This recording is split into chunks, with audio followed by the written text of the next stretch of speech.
Hello there my fellow sim racers, this is Simrig Racing and today we are in Assetto Corsa Competizione. Stay clear of the curbs.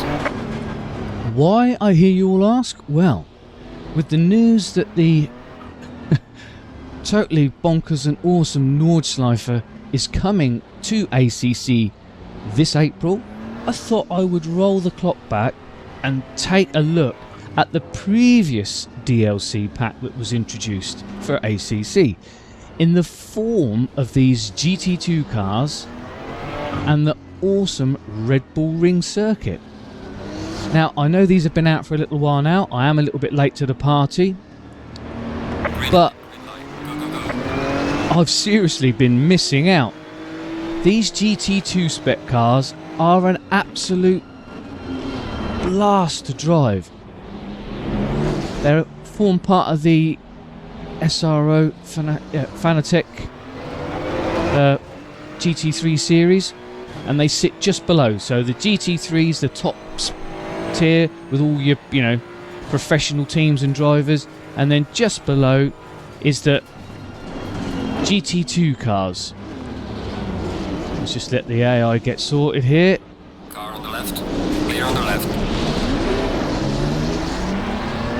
And these are professionally run teams, but they're driven by amateur, or sometimes referred to as gentleman drivers. But instead of making the leap straight from, say, GT4 to GT3, this is like a stepping stone category. Now, believe it or not, these cars Clear on the left. actually produce way more horsepower than the GT3s. They're somewhere around the sort of 560 mark. These things produce anywhere between sort of 660 to 700 brake horsepower. Up to 700 brake horsepower. Insane. But to stop them being as fast or faster than the GT3 cars, they've stripped out a lot of the technology and a lot of the aero. So your braking distances are longer, your corner speeds are slower. But it's actually quite nice because they've got a bit more weight to them.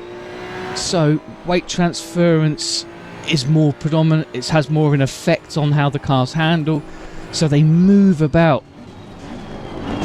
a lot more, they feel more alive, I don't mind GT3 cars, I'm quite partial to a quick blast in one of my favourite 992 spec Porsches.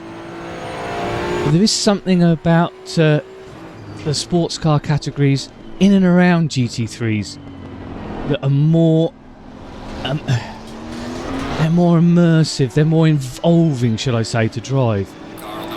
Because you have to think about braking distances, you have to think about the throttle application and the way the cars move about, they roll about. It's more engaging, more demanding, and a quick lap feels like you had some form of input into it, Or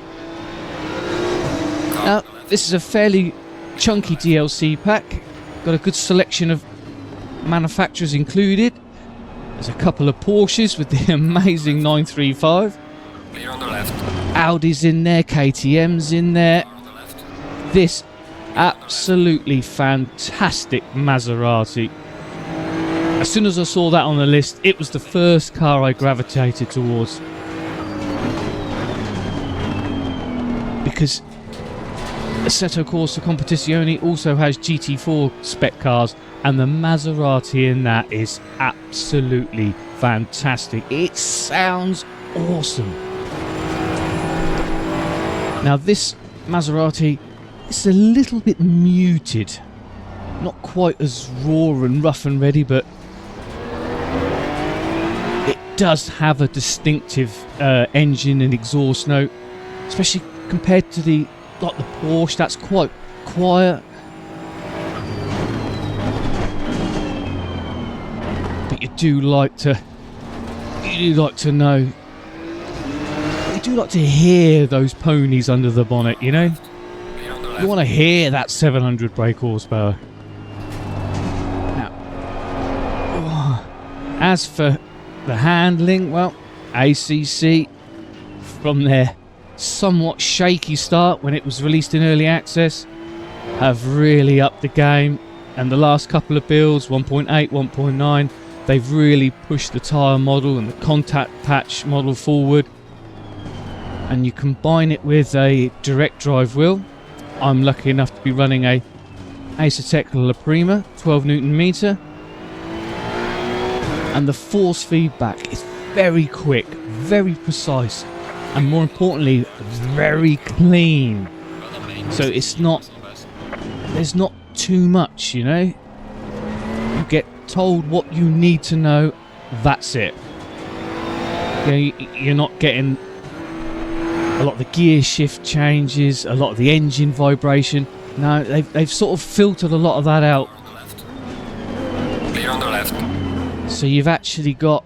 Car on the left. Clear on the left. Okay, you've got what you need to know when you need to know it. So you can really dance these cars right up on the limit, knowing you're going to get the correct information from the force feedback, and more importantly, that brilliant tyre model. For some reason, I don't play ACC half as much as I should do, and every time I jump into it, I'm reminded of just how bloody good it feels, looks. Alright, I know it's not the most optimised title out there, and you do have to spend a bit of time tweaking your graphics. I run a Nvidia 3080 Ti, and you know, I have to make compromises these days. But oh, there are just moments, especially if you set the time of day to evening and you got the sunset, and as it comes down, those sort of god rare effects of the setting sun. Absolutely stunning.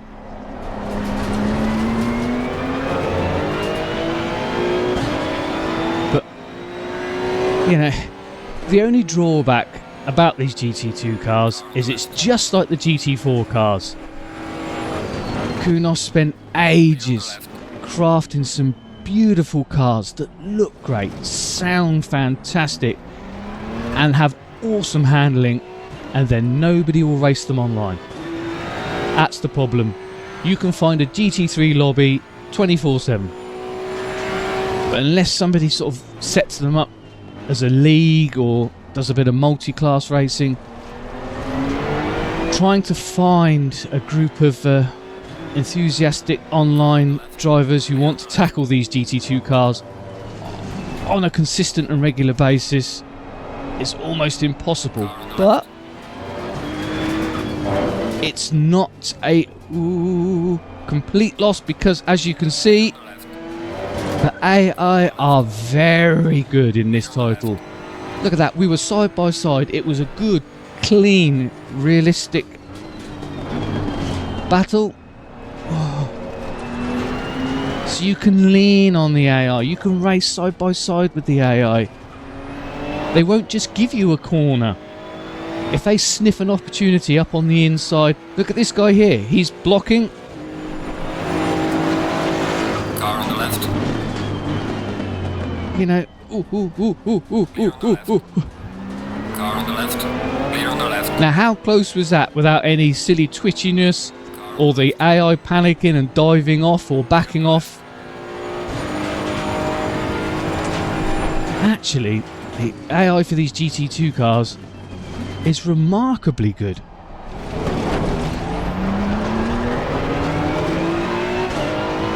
I should be picking up this title a bit more often, you know.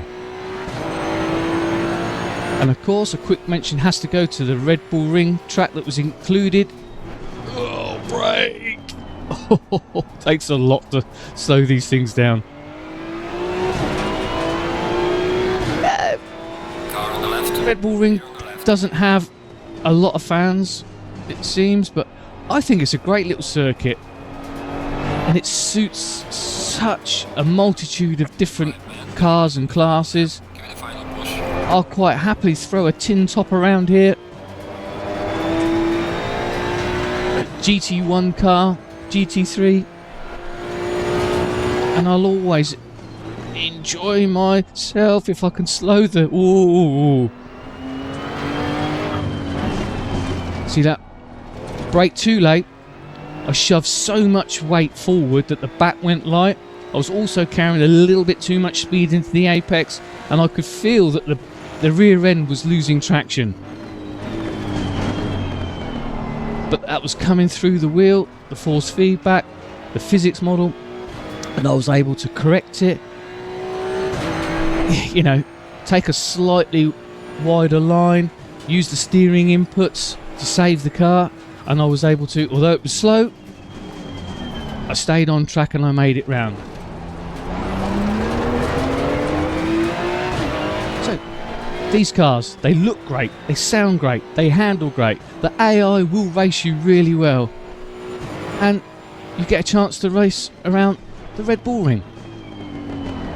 And ooh, there's always a sale going on Steam, if not now.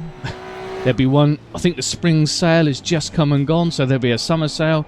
So if you can get ACC and its DLCs on the cheap, just go for it, grab it. This is such a great little title. They've really used the opportunity to niche down on a select range of sports cars. It's such an engrossing and an evolving title. I just wish more people drove some of the other classes online, but it is what it is. I still think it's value for money. I'm glad I bought it. Good job. You did the best you could. And I'm really enjoying it. So, let me know in the comments. Have you got ACC? What do you think of ACC? Do you like the GT2 spec cars? Do you like the idea of including other classes in? Let me know in the comments. I'm always interested to get a more rounded, more balanced view of, you know, everybody else's opinion, so we can collectively work out where this title, where this DLC sits in the grand scheme of things.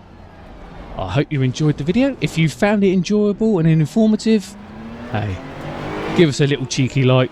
Really appreciate it. But I think I'm going to take these around my favourite circuit of all time, Alton Park. I'm going to have a bit more fun. So, in the meantime, have fun out there. I'll see you in the next one. Bye-bye.